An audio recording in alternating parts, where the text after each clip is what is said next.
Olá, meu amigo, minha amiga, iniciamos mais uma celebração aqui na Ibaviva. Perseveramos durante todo esse tempo louvando a Deus juntos, cada um na sua casa, a seu tempo, mas juntos em comunhão, louvando ao nosso Deus. E é com essa mentalidade, com esse espírito que eu te convido a participar desse momento, quer você esteja com a sua família, na sua casa, enfim, onde você estiver participando dessa celebração, que você faça isso de forma consciente, participando dos louvores com toda a intensidade, dos tempos e dos momentos de oração, na reflexão bíblica, enfim, que possamos fazer desse momento um momento novo, especial, impactante, com a consciência de que Deus é um Deus desejoso a nos falar e esse é um momento onde estamos com o coração, ouvido abertos para ouvirmos a palavra de Deus. Eu convido você para um tempo de oração. Paizinho, obrigado por esse momento. Dá-nos a graça de, ao fim dessa celebração, sairmos com a convicção de que o Senhor nos falou, de que fomos encontrados por Tua Palavra e nos encontramos em Tua Palavra, vendo florescer em nós cada vez mais a vida de Jesus, que desconstrói as mentalidades, os pensamentos, as estruturas que precisam ser demolidas e desconstruídas e que faz nascer, que gera em nós uma nova mentalidade renovada pelo Teu Espírito. É o desejo do nosso coração, por isso nós estamos aqui nesse encontro santo para louvar o Teu nome, ouvirmos a Tua palavra, a Tua voz e sermos transformados e edificados pelo Teu amor, pelo Teu poderoso amor. É no nome de Cristo Jesus que oramos. Amém. Vamos louvar. E aí, igreja, como vocês estão? A oração nossa é para que vocês estejam todos muito bem, se sentem seguros, protegidos. De uma forma curiosa, o nosso Deus não se apresenta só como alguém, mas misteriosamente como um lugar, como que se fosse um abrigo para os perdidos, uma casa para os desamparados, um lar para os que se sentem órfãos. E é dentro dessa segurança, dentro desse Deus, e por causa dele, é que nós queremos celebrar junto com vocês e cantar músicas com e sobre ele. Vamos lá? O Senhor conosco está, sim, Ele está, Ele está.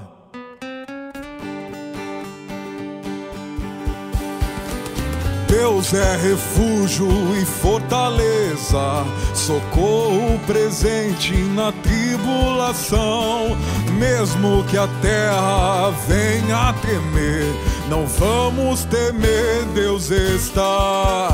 Um lugar, morada em Deus, rio que leva ao lar o meu coração. O Senhor conosco está, sim, Ele está, Ele está.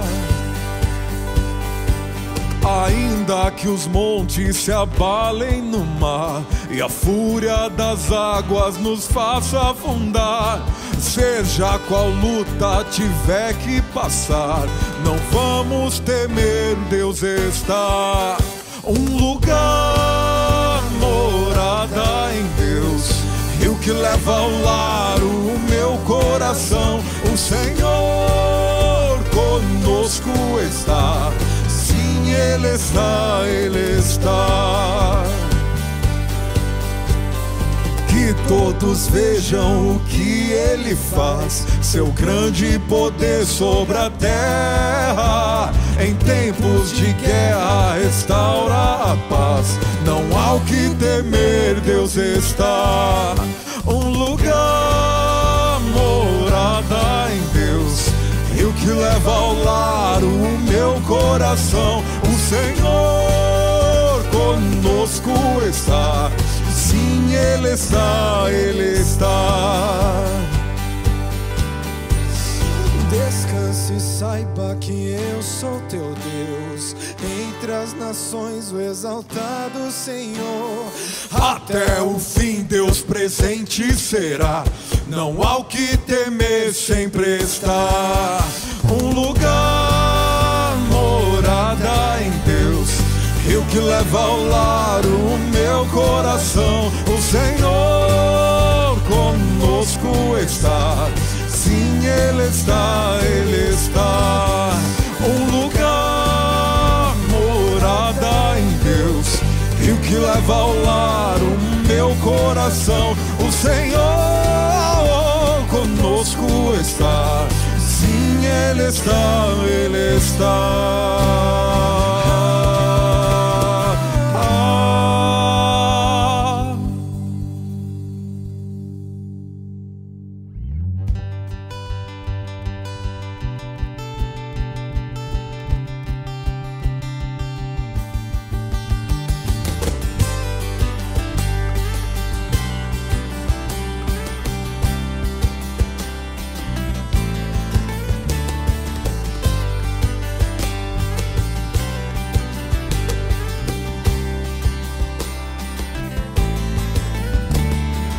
Ele é exaltado, Rei exaltado no céu.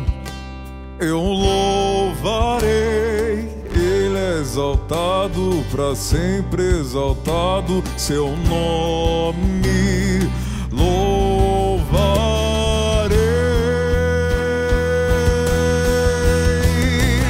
Ele é o Senhor, sua verdade vai sempre reinar.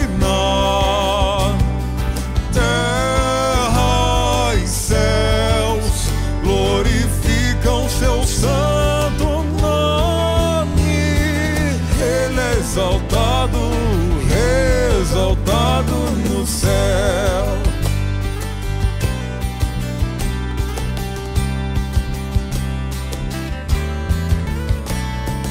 Ele é exaltado, o Rei exaltado no céu. Eu louvarei, Ele é exaltado, para sempre exaltado seu nome. Louvarei,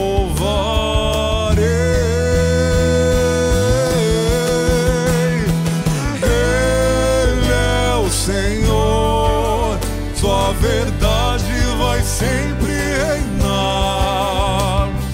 Terra e céus glorificam seu santo nome. Ele é exaltado, o Rei exaltado no céu. Ele é o Senhor, sua verdade vai sempre reinar. Terra e céus glorificam seu santo nome. Ele é exaltado, o Rei exaltado no céu. Aleluia, Ele é exaltado, o Rei exaltado no céu. Aleluia, Ele é exaltado, o Rei exaltado no céu.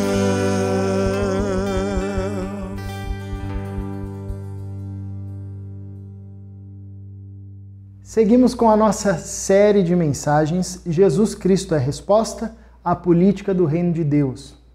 E é muito propício em todo o tempo, sobretudo nos tempos em que estamos vivendo, refletirmos acerca do papel do discípulo de Jesus, o papel da igreja na sociedade, na cidade, nas temáticas onde nós vivemos, onde nós nos relacionamos e interagimos. Nós não estamos soltos na história e a fé cristã é um convite para que a gente viva de forma encarnada na história. Então, o nosso envolvimento com a cidade, o nosso envolvimento nas relações sociais, das mais diversas, seja na família, na escola, nas outras instituições, na igreja, enfim, tudo isso é o chamado da fé cristã para o discípulo de Jesus, como bem Jesus orou, pedindo ao Pai que seus discípulos não fossem excluídos ou distanciados do mundo, mas para que nós vivêssemos o amor de Deus e a fé nesse contexto onde estamos. E semana passada o Israel nos falou acerca da política do reino de Deus, e a partir dessa consciência ética que o Evangelho produz em nós, é que nós conversaremos hoje sobre um tema muito preponderante nos nossos dias, que gera muita discussão às vezes e por muitas vezes até divisão, infelizmente, que é acerca das ideologias. Nós conversaremos hoje sobre a idolatria das ideologias. Bom, ideologia nada mais é do que um conjunto de ideias que elabora um sistema, pode ser ele complexo ou ele simples, que vai acabar norteando a perspectiva de mundo, como a pessoa enxerga o mundo e responde às muitas questões do mundo ao seu redor, também como vai acabar sendo aplicada no seu modo de agir. Em síntese, as nossas ações, as nossas falas, as respostas que damos às diversas questões da vida, as diversas questões do mundo, do nosso contexto, da nossa sociedade, elas são provenientes de ideias que nós cultivamos e ganhamos ao longo da nossa existência. Essas ideias, como eu disse no começo, elas podem ser complexas, filosóficas, bem sistematizadas, ou podem ser mais comum, de um senso mais popular, como é muito corriqueiro nos nossos dias, nas nossas conversas, enfim. O fato é que todo ser humano, não importa onde ele estiver, o tempo que ele viva, ele vai ter um conjunto de ideias que vai lhe dar opções e explicações para a sua realidade, inclusive vai moldar as suas ações. Dizendo isso, a gente pode compreender que nenhum ser humano está isento de ter uma ideologia por trás de si, por trás das suas ações. Todos nós vamos nos apropriar de um determinado conhecimento ou de um determinado conjunto de ideias para dar explicações à nossa vida e às coisas que acontecem, né? Isso se aplica muito bem na temática da política e é a grande tensão que nós encontramos hoje, né? Nos nossos dias, quando nós vamos discutir ou conversar acerca de temas políticos, de temas voltados para a política, nós encontramos diversas ideias que vão promover respostas diversas, às vezes até mesmo antagônicas, e também ações, atitudes, projetos diferentes e diversos.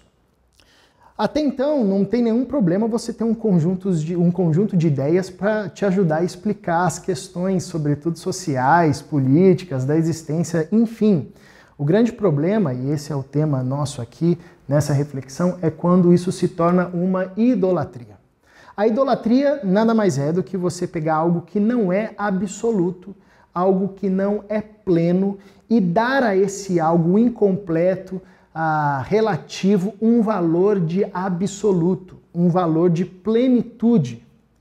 E ainda colocar isso acima de Deus. Ou seja, a ideologia se torna uma idolatria para um discípulo de Jesus quando nós passamos a responder os dilemas da existência humana, os dilemas sociais, os dilemas políticos, enfim, valorizando muito mais a perspectiva ideológica, valorizando muito mais as ideias humanas construídas ao longo do tempo, do que a Bíblia, do que a palavra de Deus, do que a revelação em Jesus Cristo de Nazaré, do que o Israel nos apresentou semana passada, que é a política do reino de Deus. Nós, como discípulos de Jesus, como discípulas de Jesus, temos agora uma nova política. E com essa política nós ganhamos um senso crítico para vivermos na sociedade, vivermos na cidade, observando as muitas outras alternativas e balizando todas elas em Jesus Cristo de Nazaré. Isso não significa que agora, com a política do Reino de Deus, nós vamos desconsiderar todas as outras respostas humanas como respostas inválidas. Não, não é isso que nós somos chamados a fazer. O que nós somos chamados a fazer é pegar toda a cultura, toda a construção humana, toda a lógica, todo o pensamento, toda a construção de argumentos humanos e passarmos eles por Jesus Cristo de Nazaré. Passarmos pela política do reino de Deus e assim orientar a nossa ação, orientar a nossa vivência, orientar as nossas relações. Então a ideologia se torna uma idolatria quando nós colocamos essas ideias, esses sistemas acima da política do reino de Deus. E é interessante observar que invariavelmente alguém que toma a sua ideologia como um ídolo, como um Deus para si, ele se torna um ser humano bélico, ele se torna um ser humano violento, ele quer colocar o seu ponto de vista, a sua ideia, a sua ideologia como doutrina fundamental. Ele quer colocar isso goela abaixo do outro, ele não aceita o contrário, ele não aceita aquilo que vai levantar as críticas do seu pensamento.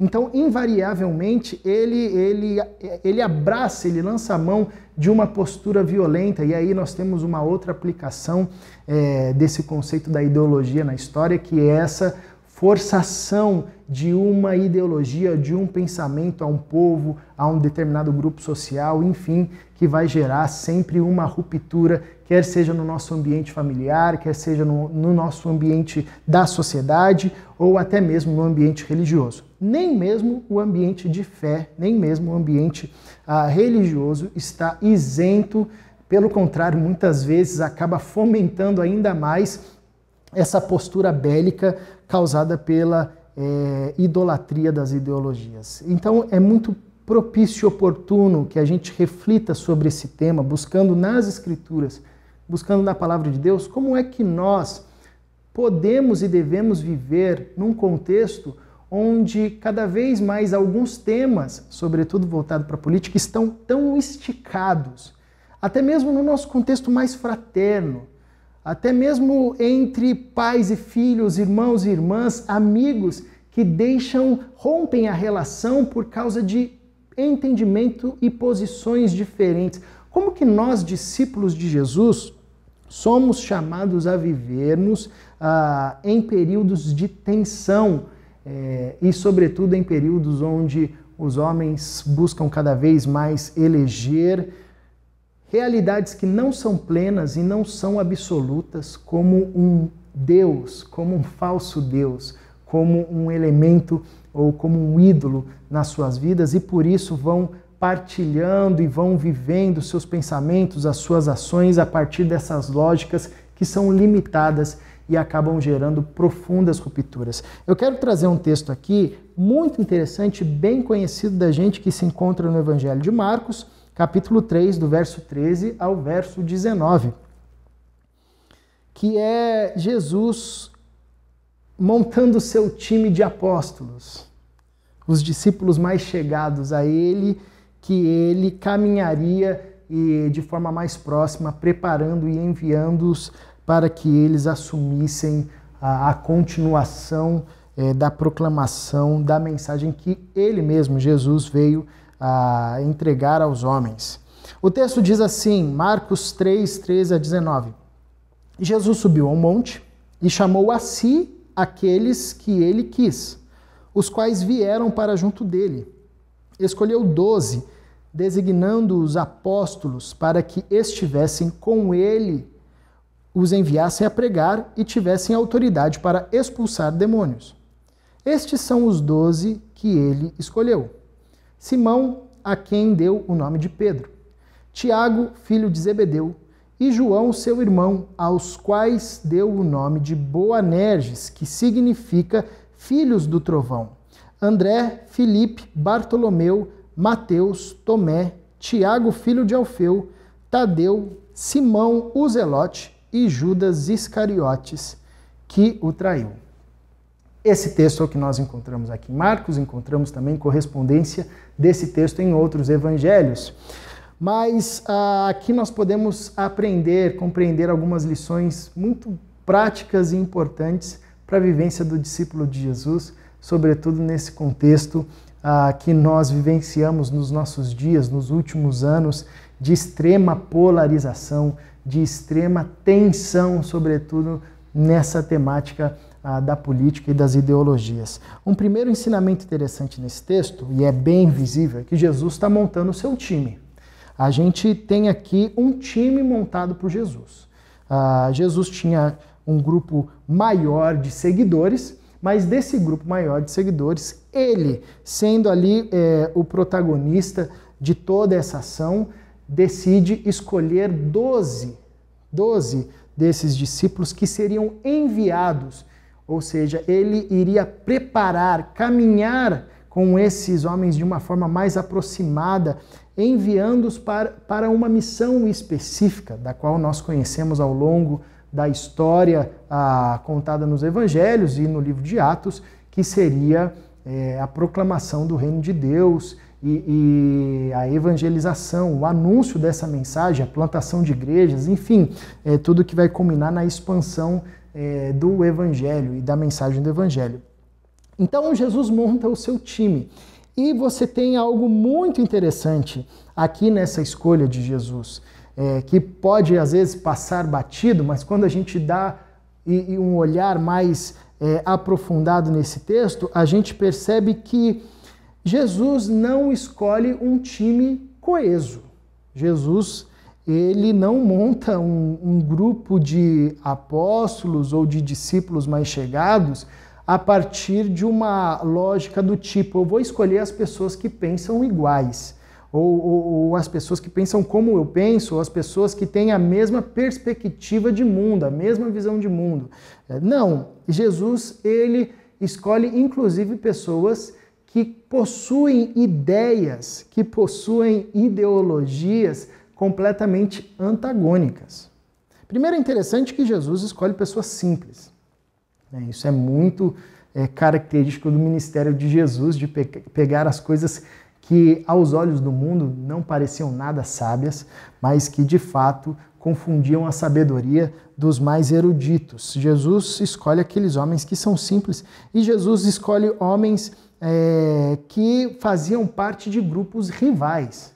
Você tem, por exemplo, o chamado de Mateus. Mateus era um publicano. Na época de Jesus, você tinha alguns grupos, algumas facções muito fortes. Você tinha tanto isso na perspectiva religiosa, com os fariseus, você tinha os saduceus, você tinha os essênios, que eram grupos religiosos bem fortes na época de Jesus, que controlavam e tinham controle, inclusive, político da cidade, religioso da cidade. Você tinha outros grupos sociais também, como, por exemplo, os zelotes, que era um grupo nacionalista extremo, contrário ao poder e à ingerência e ao domínio de Roma sobre Israel. Esses homens, os zelotes, eles inclusive pegavam armas e avançavam contra soldados romanos ou qualquer pessoa que servia ao Império Romano. Você tinha os publicanos, como no caso de Mateus, o grupo de Mateus, que eram judeus que prestavam serviços a Roma, usando o poderio de Roma para cobrar impostos dos seus irmãos judeus. Ou seja, era alguém que chegava na sua casa, na sua vila, com um exército romano, parte do exército romano, tendo essa possibilidade, esse poder, cobrando impostos, sendo que o cara era da sua nação, da sua nacionalidade, ou seja, eram considerados traidores da nação. Jesus chama Mateus, um publicano, um cara que coletava impostos. Mas nesse grupo também Jesus chama Simão o Zelote, que muito provavelmente alguém que compunha uma facção nacionalista contrária ao Império Romano e aos seus adeptos, né? Mateus, por exemplo, né? Jesus chama homens com personalidades fortes, como Tiago e João, conhecidos como filhos do trovão, personalidades fortes que ao longo do ministério de Jesus, inclusive em determinado momento, pede para que Deus dê a eles autoridade para que eles mandem cair fogo do céu sobre os samaritanos. Simão, Pedro, que a gente conhece muito bem o temperamento e a sua posição de proeminência sobre todos os outros discípulos. Enfim, nós temos aqui um grupo que Jesus escolhe, ele vai chamando um por um, e eu acho isso muito significativo. Jesus não tem medo de colocar no mesmo grupo homens com pensamentos tão diversos como Mateus e o Zelote, e Simão o Zelote. Homens com trajetórias tão distintas.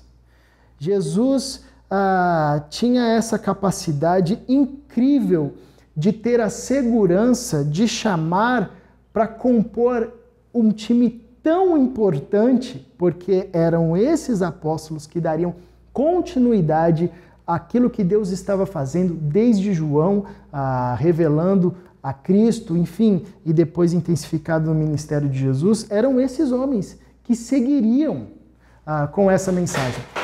Olhando de uma perspectiva terrena, poderíamos dizer que Jesus errou feio na forma de escolher, que Jesus ele não seguiu nenhum critério coerente.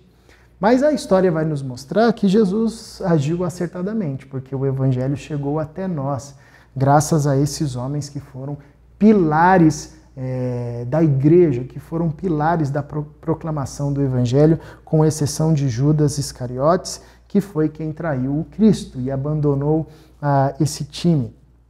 Então é muito interessante perceber que a política do reino de Deus não é uma política de uniformização, uniformidade, que a gente vai pensar tudo do mesmo jeito e que a gente tem que ter a mesma trajetória. Não, o reino de Deus é esse local, esse ambiente, a igreja de Jesus principalmente, esse ambiente de unidade. De unidade. E unidade mesmo na diversidade. Temos diversas experiências, diversas culturas entre nós, temos diversas formas de explicar determinadas situações e temos diversas respostas a muitas questões relacionadas ao nosso contexto.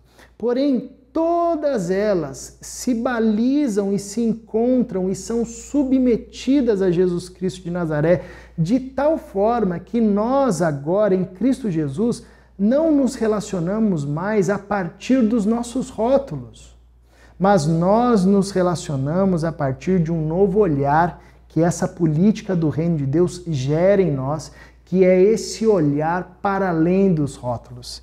Jesus, talvez algum ouvinte ali, ou da época de Jesus, olhasse e falava, não vai dar certo isso. Jesus colocou um publicano com um zelote no mesmo grupo, eles vão sentar na mesma mesa, não vai dar certo. Na hora que o Simão pegar uma faca, ele vai para cima de Mateus e pronto, acabou. É a oportunidade que ele tem. Porém, Jesus não enxergava assim. Jesus enxergava para além dos rótulos. Jesus via o ser humano, Jesus via tudo o que aquele ser humano poderia ser, se permitisse ser enchido pela presença do Cristo. E essa é a política do reino de Deus que vale ainda para os nossos dias. Na nossa comunidade local, na nossa família, no nosso pequeno grupo, nós precisamos ser permeados por essa visão maravilhosa de Jesus Cristo de Nazaré, que olha para além dos rótulos, que olha para além das escolhas políticas, que olha para além da postura do sujeito em determinada resposta a uma situação, o seu conjunto de ideias, enfim. O nosso olhar deve ser para além disso, enxergando o ser humano e submetendo as nossas ideias, os nossos pensamentos, as nossas ações, enfim, as nossas respostas a Jesus Cristo de Nazaré. E é interessante que Jesus forma um único time e dá a esse time uma única missão. Na verdade, uma missão única que vai compor e nortear as ações desses homens. Eles teriam uma missão, mesmo sendo um grupo diverso. E olha que interessante, com um grupo diverso, Jesus aumenta a sua capilaridade. Agora você tem Mateus, que pode falar com facilidade aos publicanos, Simão, que pode falar com facilidade aos zelotes, você tem Pedro, João, os pescadores que podem falar com facilidade ao seu povo, enfim, você tem uma ramificação ainda muito maior, porque esses homens de experiências, histórias, ideias, ideologias diferentes, agora reencontrados em Cristo Jesus e alinhados em Cristo Jesus, estão preparados para exercerem uma missão que é única a todos eles, que é a missão que norteia as ações desses homens que foram vocacionados por Jesus. Escolheu 12, designando os apóstolos para que estivessem com ele, os enviasse a pregar e tivessem autoridade para expulsar demônios. A missão desses homens consistia em estar com Cristo, em pregar o evangelho e ter autoridade para expulsar os demônios, para libertar as pessoas, que a gente vê de forma muito efervescente no crescimento da igreja. Mas eles, sendo pessoas diversas e com perspectivas diferentes, possuíam uma mesma missão. E isso é muito importante, porque é a missão que vai nos ajudar a balizar as nossas ações. Nós temos diversas trajetórias e nós podemos apresentar respostas diferentes a uma mesma questão social, por exemplo. Nós podemos ter perspectivas econômicas para a cidade diferentes, ideias de gestões diferentes, enfim. Agora, tudo isso, o que nós pensamos, o que nós vivenciamos, as nossas formações, elas devem estar à disposição da missão que Deus nos deu em Cristo Jesus, que permanece sendo a mesma missão dada aos discípulos, aos apóstolos: pregar o evangelho, libertar pessoas, avançar contra o império das trevas, ter autoridade sobre as forças infernais que agem na história, estar com Cristo. Essa missão permanece para nós. E nós não podemos colocar as nossas ideias e as nossas prerrogativas acima da missão que Deus nos deu. Já pensou se quando esses homens estivessem agora ali atuando, fazendo aquilo que Jesus tinha preparado eles para que eles fizessem, eles começassem essa discussão infantil, Pedro falando, não, vai ser do meu jeito, porque tem que ser assim, e Mateus diz, não, eu sou publicano, a minha ideologia diz que a gente tem que aplicar o evangelho de Deus dessa forma, e Simão dizia, não, o negócio aqui é faca na caveira, vamos para cima, a gente tem que derrubar Roma. Não ia dar certo. Todos eles viveram tempo suficientes com Jesus Cristo para aprender que nós somos chamados a submeter todas as nossas prerrogativas à ordem do Pai, à missão que o Pai nos deu. Todo o nosso conhecimento, toda a nossa forma de enxergar o mundo, todas as respostas que nós temos acerca de como resolver as grandes questões e dilemas do mundo, precisam se submeter à nossa missão. Elas não podem de forma alguma atrapalhar ou impedir a missão que Deus nos deu como igreja, como discípulos de Cristo, a realizarmos na história, estarmos com Cristo, proclamarmos o Evangelho e termos autoridade sobre os demônios, termos autoridade sobre as forças infernais. A má compreensão disso, a má compreensão de que nós somos diversos, mas temos uma única missão, faz com que a igreja de Jesus, na história, viva batendo cabeça, seja desacreditada, seja desautorizada, porque não consegue chegar a um consenso nem na sua própria missão. Porque homens e mulheres que caminham com Jesus não compreendem isso e colocam as suas ideias, as suas prerrogativas, a sua ideologia, a sua sistematização de mundo, a sua perspectiva econômica, a sua perspectiva social, relacional, identitária, enfim, acima da missão, fazendo com que não haja cooperação entre os discípulos de Cristo, trazendo bandeiras que não são bandeiras do reino de Deus, que não são bandeiras da política do reino de Deus. Então, mesmo sendo um time de diferentes, mas sendo o mesmo time, Jesus concede a eles uma mesma missão. E essa missão iria balizar a sua relação e as ações desses homens, de tal forma que seria necessário colocar todas as suas prerrogativas abaixo dessa missão.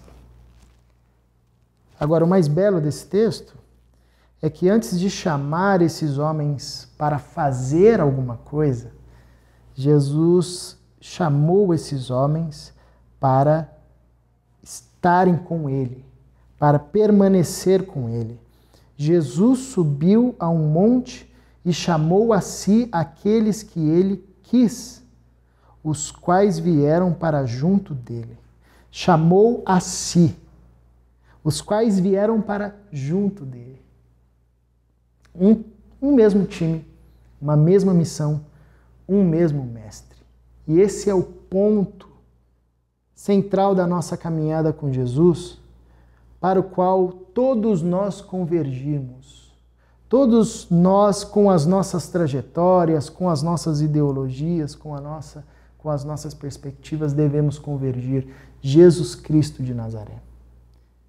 Antes de chamar os seus discípulos para fazer, Jesus chama os seus discípulos para estar com Ele. Porque é apenas estando em Cristo, junto ao Cristo, que nós conseguimos caminhar em unidade, mesmo em diversidade. Não é uma placa da igreja que vai fazer com que a gente caminhe em unidade. A carta aos Coríntios nos ensina isso a todo tempo. Gente de um mesmo ciclo, mas que estavam divididos em diversas facções. Eu sou de Paulo, eu sou de Apolo. Ou que se matava por causa dos seus dons. Não, eu sou superior. Eu tenho proeminência. Numa mesma comunidade. Ou como Gálatas, irmãos que se mordiam, se devoravam um ao outro.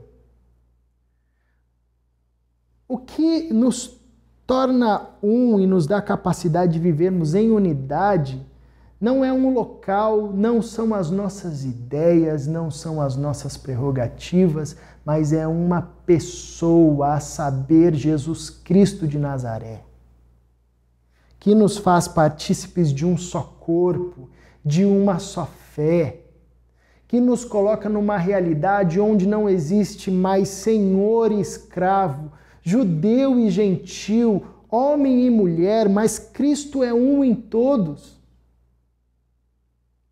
Ele quem derruba, e é o instrumento de Deus, o meio pelo qual Deus derruba os muros que geram inimizade entre os homens, que nós persistimos em construir. Jesus chama os seus discípulos para que eles permaneçam consigo, para estarem junto dele, caminharem próximo, terem comunhão, partilhar do pão, vivenciar uma experiência conjunta de comunhão profunda. E é somente quando nós estamos em comunhão profunda com Cristo Jesus que as nossas ideologias e prerrogativas não se tornam deuses e falsos deuses para nós. Quando nós nos matamos e nos mordemos e nos dividimos em muitas facções por causa das nossas muitas ideias e ideologias, é um sinal claro que nós estamos distantes da comunhão com Cristo Jesus. Que nós estamos distantes desse chamado de Jesus para estar com Ele, para viver com Ele, para tê-lo como Senhor E como nós estamos distantes disso, nós nos tornamos autorreferentes, senhores da nossa história. Não importa mais a política do reino de Deus. A política do reino de Deus é uma dentre tantas outras políticas. Então nós nos submetemos à política do reino de Deus, à nossa ideologia, às nossas ideias, às nossas perspectivas de mundo. Nos tornamos seres que se dividem uns aos outros. Você não faz parte do meu time porque você votou naquele fulano. Não, você defende esse tipo de ideia. Começamos a vivenciarmos rupturas profundas, até mesmo nos ambientes mais fraternos, que são as nossas famílias. E isso é algo extremamente diabólico e infernal, do qual nós fomos chamados para lutar contra. Isso não significa que a fé cristã não é um espaço para debatermos ideias, para conversarmos, para discutirmos, e nem que a gente vai aceitar todo mundo e toda ideia é bem-vinda. Aí pode vir, não. Não é um chamado a liberou geral, mas é um chamado para ter uma consciência crítica, e o crivo é a política do reino de Deus. O discípulo de Jesus caminha e vive agora a partir da política do reino de Deus. E todas as outras políticas, todas as outras explicações e questões acerca da relação humana e da existência são submetidas a essa política do reino de Deus. Por essa razão, faz-se necessário lembrarmos que nós somos muitos, que nós temos uma mesma missão, mesmo sendo muitos, e que nós temos um único mestre. E Cristo Jesus nos é o ponto de convergência. É onde judeu e gentil se encontram e sentam numa mesma mesa e partilham do mesmo pão. É onde homem e mulher se encontram e sentam numa mesma mesa e partilham do mesmo pão. É onde direita e esquerda se encontram, sentam à mesma mesa, partilham do mesmo pão. É onde o coração dos filhos é reconciliado ao coração dos pais. É onde aqueles que antes viviam separados podem vivenciar agora uma relação de unidade. Se nós perdemos isso de vista, é porque as nossas ideologias tornaram-se deuses para nós. E Cristo ficou relegado lá no fundo da história. Mas se vivermos lembrando disso e vivermos essa realidade como os discípulos permitiram-se viver, todas as nossas ideias, as nossas perspectivas, o que foi construído, terão o seu lugar reservado e posto onde eles deveriam estar, que é submetidos ao senhorio de Jesus Cristo, sendo levados cativos a Jesus Cristo de Nazaré, sob essa nova política que nos foi dada em Cristo Jesus e que nasce em nós, produzindo uma nova ética, uma nova ação. E nós vamos viver um milagre de vermos esse reino multiforme, maravilhoso, de gente diferente das mais diversas culturas e perspectivas de pensamento, unificados em Cristo Jesus. Vivenciando uma realidade onde não há mais muros, quer sejam eles ideológicos, raciais, geográficos, étnicos. Vivenciando agora uma realidade de unidade profunda em Cristo Jesus. Um mesmo time, uma mesma missão e um mesmo mestre. Esse é o chamado de Jesus Cristo de Nazaré para nós e essa é a política do reino de Deus nas nossas relações. Todo o resto, as nossas trajetórias, as nossas experiências, o nosso conhecimento, as nossas ideias, os nossos sistemas devem ser submetidos a essa política, para que assim, de fato, cumpramos a nossa missão como Igreja de Jesus Cristo de Nazaré. Que Deus nos abençoe.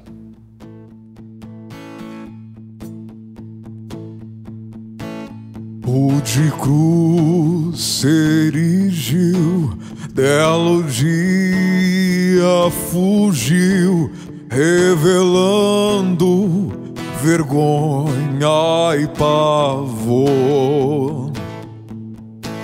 Mas eu amo a Jesus que morreu nessa cruz, dando a vida por mim, pecador.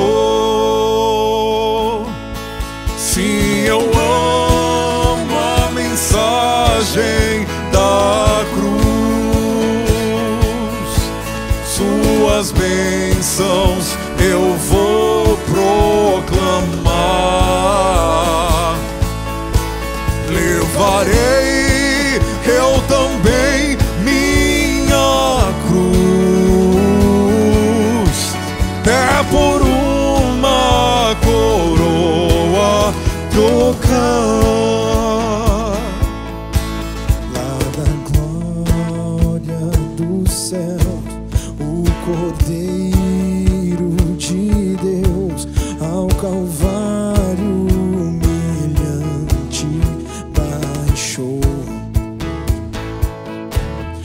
Essa cruz tem pra mim atrativo sem fim, porque nela Ele me resgatou. Sim, eu amo a mensagem da cruz, suas bênçãos eu vou proclamar. Levarei eu também minha cruz, até por uma coroa trocar. E eu aqui com Jesus, a vergonha da cruz quero sempre levar e sofrer. Ele vem me buscar e com Ele no lar sua glória pra sempre vou ter. Sim, eu amo a mensagem da cruz, suas bênçãos eu vou proclamar. Levarei eu também minha cruz, até por uma coroa trocar. Se eu amo a mensagem da cruz, suas bênçãos eu vou proclamar. Levarei eu também minha cruz, até por uma coroa trocar, até por uma coroa trocar, até por uma coroa trocar.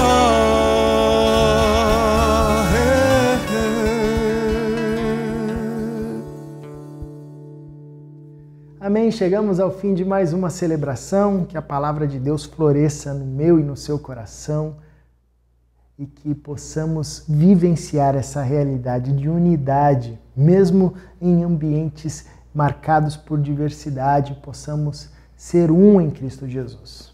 Vamos orar? Paizinho, por Tua graça, dá-nos o privilégio de vivermos essa unidade conquistada em Cristo Jesus e que nós podemos desfrutar já aqui Dá-nos a consciência de que fomos chamados por um mesmo Mestre e temos uma mesma missão. E que Cristo é o Senhor sobre nós. E nós não temos outro Salvador, outro Messias, outro Libertador, outro Mestre que não Jesus Cristo de Nazaré.